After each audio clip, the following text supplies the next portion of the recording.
Welcome to our talk, Systems and Spirits, or What We Can Learn from Possession. Before we start, a little housekeeping. First, for the visually impaired, the slides have a blue sky background with a cloud in the bottom right corner, and the text is black, occasionally with a light blue background for contrast. Second, this presentation contains several sensitive topics. I will primarily be talking about religion and possession. We will also cover racism, denial of plurality, invalidation, and the field of psychiatry and its many issues. If any of these trigger you, please take care of yourself and don't be afraid to take a break. This presentation will be available later for you to look over at a better time. So, who am I to be talking to you about this? I am one member of a system that goes by Coriander. We don't have a lot of unifying identifiers, but we're mostly queer and mostly Muslim. For the purposes of today's presentation, it's useful to identify us as British and South Asian. This is the part where we might explain any labels that we use for our system, but after several years of going back and forth on various different labels, we've come to the conclusion that we don't really need one. We're multiple, that's for sure, but aside from that, we're just people. We just live here. And I think that opinion has been very much shaped by what I'm here to talk to you about today, which, for all my philosophizing, begins with medical terms. Let's pay a visit to our old friend, the DSM-4. To a lot of you, these criteria might be familiar. You might have read them a lot of times. In the plural community, I most often see criteria A, B, and C being discussed: altered states, amnesia, and distress. Today, we're going to zero in on criterion D, which was added in the DSM-4.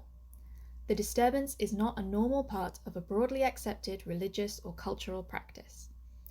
Personally, I've only ever seen this criterion discussed in the context of being a gotcha for arguments against the existence of non-pathological multiplicity. It's correct to say that branding all multiple selves as pathological is erasing a vast spectrum of experiences across the globe. And in theory, yes, this does make it seem as though the DSM, and therefore modern psychiatry, is supportive of non-pathological multiplicity. But behind this single sentence in the DSM is a much more complex set of issues and beliefs, and it's not so simple as psychiatry accepts systems in culturally acceptable settings. In this presentation, we'll talk about what religious and cultural practice actually entails, our own experience of a religious practice that influences both our lives and the lives of others in our community, and whether psychiatry is actually as forgiving of cultural differences as you might assume. First of all, I want to clarify something. And if you only take one thing away from this talk, I want it to be this. Plural is a Western term. You might have heard before that psychiatry is a Western invention. This makes sense. It was developed in exclusive Western academic circles and therefore refers to Western culture and biases. What people sometimes don't realize, the flip side of that, is that our responses to the psychiatric system are also born of Western culture. Plurality, as we understand it, was created in the West.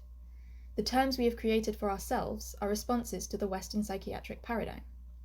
This is not a bad thing.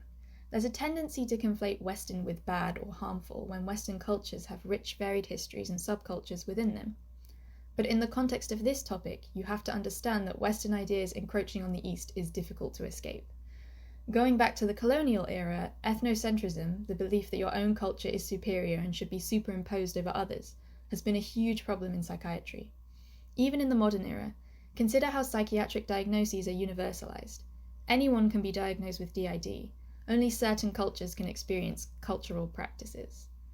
This illustrates how the field has clung to its ethnocentric roots. As plurals, we can't let that attitude leak into our community. In other cultures, they might have never used terms like plural because they don't need to. In a culture where they have a concept of self that is not singular, they have the language they need to articulate their experiences. And if you refer to people in other societies who experience something like we do as just plural, you're not better than the people in psychiatry who say they just have DID. You are superimposing your understanding over their own and claiming its superiority. It's the same bias that prioritizes Western explanations and insists on looking at things through Western eyes. Until I started researching this, I was pretty guilty of this line of thinking too. But as I researched, I realized that my perception of these experiences, plural ones, was my own bias. If someone told me they were plural and I responded, "Oh, so you're possessed," they would be uncomfortable. They would want me to use the words they've chosen for themselves. This respect has to go both ways. Now, this doesn't mean that there are no plurals in communities that have other frameworks for selfhood, and it doesn't mean that comparing experiences is useless. In fact, I think drawing parallels between our experiences is more powerful when you acknowledge the sovereignty of the culture you're exchanging knowledge with. All this to say, in this presentation you'll probably hear me use the word plural adjacent a lot. It's not an official term for anything, but I hope it helps to drive home the point that I'm making here. So, let's talk possession. It's not the only type of plural adjacent phenomenon around the world. You can also find cases of divine inspiration or divided selves, to name a few. But it's relatively common in the grand scheme of things, and since we have personal experience with it, we feel more qualified to talk about it. I did a research project on possession this year, and whenever I tell people about it, I got a lot of reactions along the lines of, "Wait, that's real?" or "People still believe in possession?" In the plural community, it has a bit of a negative association, as many of us might have been accused of being possessed or been afraid of it before we realised our plurality. This actually applies to us as well, even though we believe in possession. So if it's not those things, what is it? It's a global phenomenon, and it's not wholly negative, but rather a part of life. In Brazil, religions like Candomblé and Umbanda are practiced, which developed among communities of displaced Africans in Brazil. These involve possession by deities from their respective pantheon. The exact characteristics of these deities vary by location and community. Temples are usually run by women, who will regularly commune with the deities known as orishas, and are revered and respected for it. In Japan, multiple types of spirit possession are possible. One of the most common is kitsunetsuki, possession by a fox spirit, which can result in unexplained illness or erratic behavior. There are also dog or snake spirits. In some cases, they are believed to be passed down through family lines. Japanese people believe spirits are closely related to karma, or good and bad fortune. Finally, in the Middle East, North Africa, and some other parts of Asia, there is possession by jinn, or fire spirits. That's the one we're going to talk about in more detail. While tracing the origins of jinn, some academics claim they evolved from Babylonian spirits with more specific characteristics, but you'll find them described very similarly to how they are now in texts from 5th to 6th century Arabia, where they formed part of their spirituality. Of course, in 6th century Arabia, Islam rose to prominence, and Islam also incorporated jinn into their doctrine. When the Islamic Caliphate conquered much of the Middle East and North Africa, stories of jinn spread along with the religion and sometimes merged with local legends. This means that beliefs about jinn vary massively across this area. But there are some things that stay relatively constant. According to Islamic tradition, while humans are made of earth and water, jinn are made of the other two elements, wind and fire. They're non-corporeal, so they live on a separate plane to humans, but the two are parallel, overlapping. It's possible for jinn to be living around you, and you wouldn't see them. That's the next thing, they live a lot like humans. They are generally assumed to have longer lifespans, but they are mortal like humans and have families and societies not unlike our own. They can be any gender, race, or religion. They are associated with the devil in some contexts, and most people are taught to be wary of jinn. But they are also morally responsible, which means they can be good or bad, or somewhere in between. And according to early Islamic sources, a group of jinn were among some of the first converts to Islam, when it was confined to its own city-state. I hope that from this you can see some similarities between jinn and system members generally, and how they might have similar perspectives when interacting with the outside world. Someone from their own world, who comes to this one, often through a body that doesn't belong to them, and can be good or bad or have their own characteristics separate from the body. A jinn's appeal to be treated as an individual is a song we should be familiar with. Encounters with jinn don't always spell possession. If you believe in hauntings, those are often subsumed into encounters with jinn, since they are believed to live in abandoned places and ruins. And if a jinn decides to target you for whatever reason, you might not experience classic possession either, with the word possession here being a little untranslatable between cultures. These are the same phenomenon, but with different outcomes. You might get ill, or find yourself unable to have children, in which case jinn or magic is often suspected, and you'll attempt to cleanse your house or have an exorcism anyway. The reasons a jinn might target you are varied. The most common ones are offending them in some way. For example, I read a story about a woman who threw out her trash and it landed on a jinn. Since you can't see them, she has no way of knowing she's done this, but then she experiences symptoms. Another common reason is the jinn being attracted to you and therefore possessing you to ruin your prospects with others.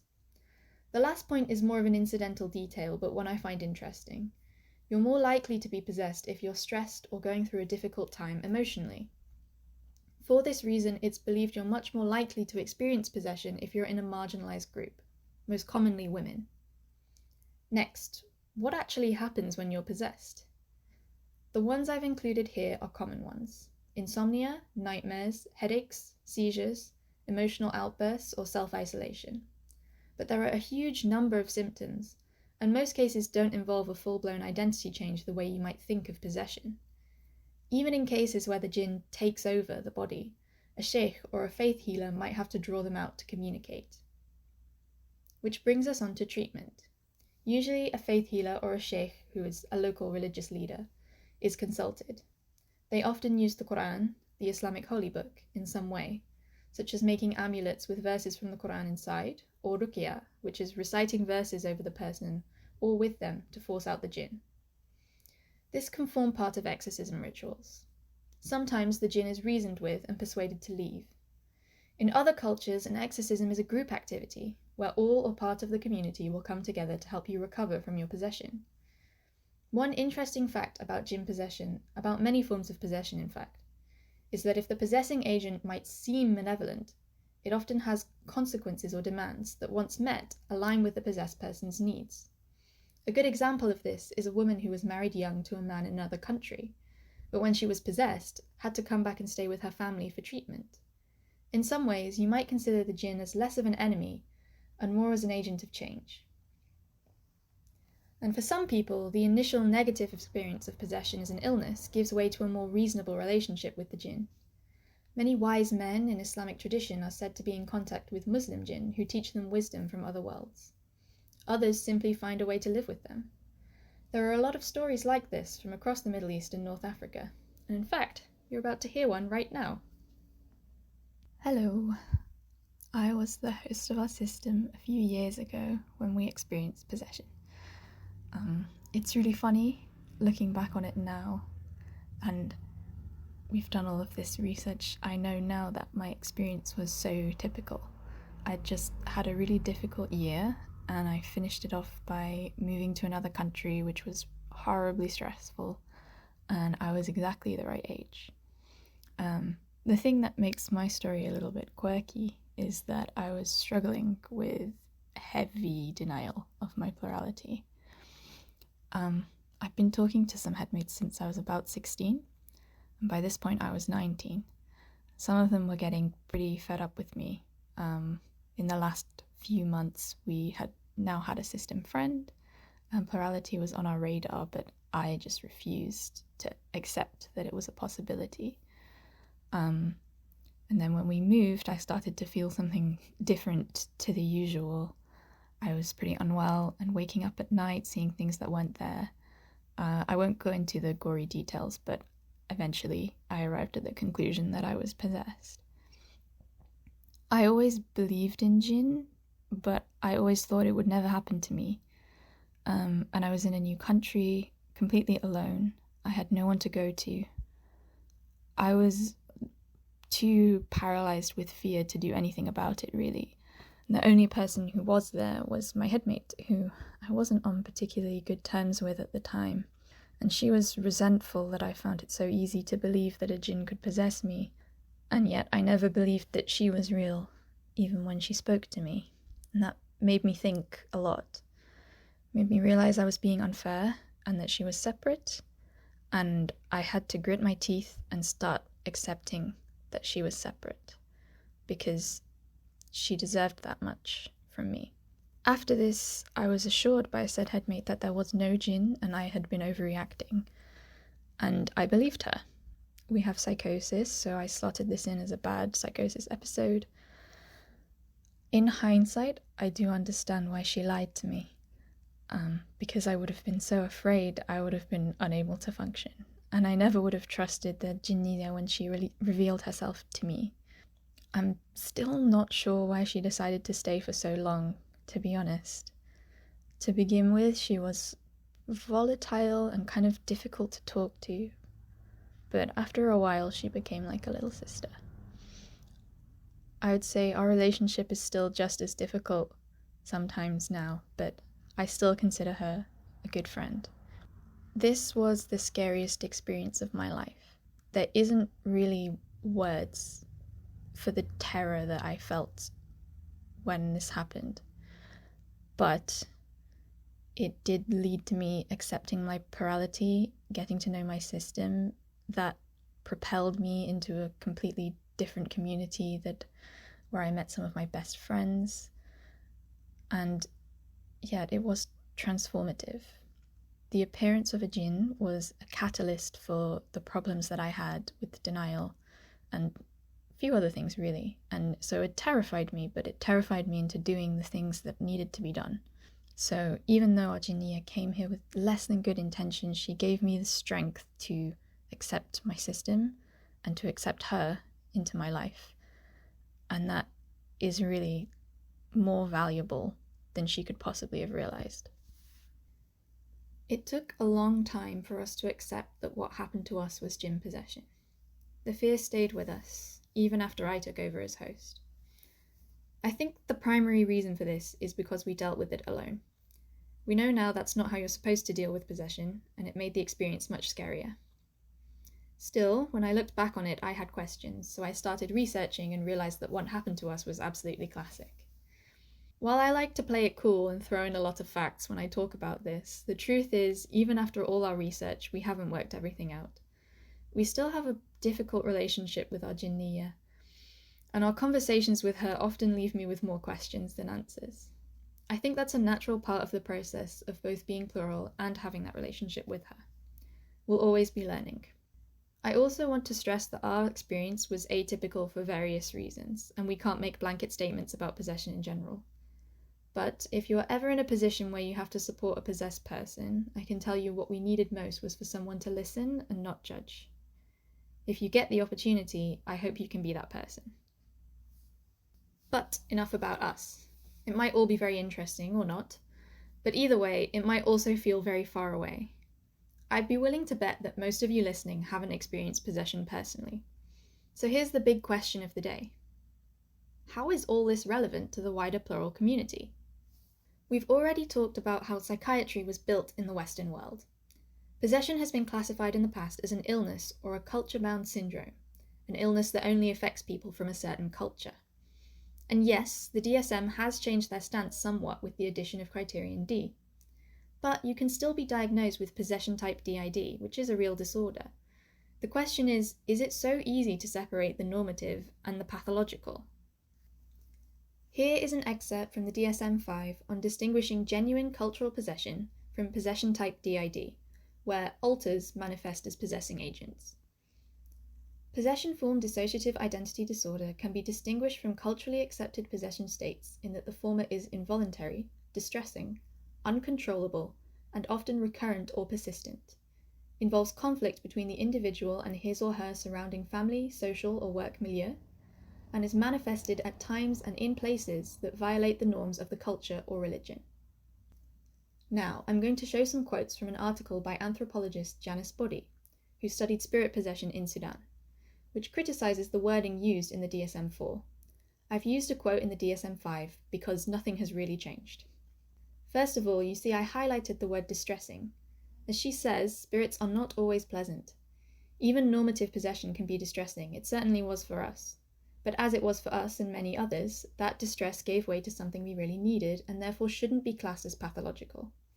She also says their spontaneous ingress indicates a tear in the social fabric. In other words, yes, it is involuntary and uncontrollable, and probably will go against social norms because that is its purpose in society. And the ways that people view possession will be different according to their social role. Remember, possession often affects the marginalized more. Sometimes it's a way to negotiate with the society that is marginalizing them. So some groups in society may see possession as violating norms in some way. An example she gives in her article is a society where women are commonly possessed by male spirits who then have frank conversations with their husbands about what the wife needs. Think about it. Calling this means of communication an illness, whose needs does it serve to pathologize that? Finally, recurrence of possession is quite normal in many societies, including the village in Sudan that she studied, and therefore it's not necessarily a good indicator of whether someone is suffering from DID or part of a normal cultural phenomenon. In our case, I hope that possession will be a lifelong affair, as our Jinnia friend is now well integrated into our system's social life. Disclaimer here that anthropology is not a perfect field either, and that the points made here are heavily influenced by the type of possession familiar to the author, but she's not alone in thinking this. This quote sums it up neatly. It characterizes these identities as not cultural, and demands of the diagnostician the impossible task of differentiating between cultural and non-cultural experiences of spirit. Think about common plural experiences you've seen. How are those experiences not cultural?